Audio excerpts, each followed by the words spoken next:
Time to learn one new thing. Every popcorn kernel is hiding a tiny explosion waiting to happen. Inside that hard little shell is something you would never expect. A single drop of water, trapped inside a layer of starch. So how does that tiny drop of water cause a kernel to explode? Popcorn is a special type of corn with a hard outer shell. That shell is called the hull, and it barely lets anything through. Inside, every kernel holds a tiny amount of water and soft starch. When you heat the kernel, that water is the key to everything. As the kernel heats up, the water inside starts to boil. Boiling water turns into steam, and steam needs more space.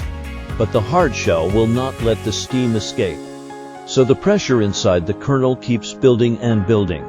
Eventually, the pressure becomes too strong for the shell to hold. The shell suddenly bursts open in an instant. The soft starch inside puffs out and turns inside out within a fraction of a second. It cools into fluffy popcorn. At the moment it pops, the inside of the kernel hits incredibly high heat. That kernel can reach temperatures hotter than boiling water by a lot. If a kernel does not have enough water inside, it will never pop. That is exactly why old, dried out kernels are left behind as duds. So popcorn does not pop by magic.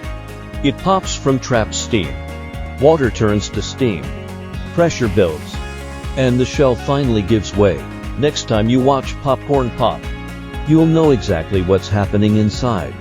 Now you know the real reason popcorn pops. Come back tomorrow for another thing you will never look at the same way again.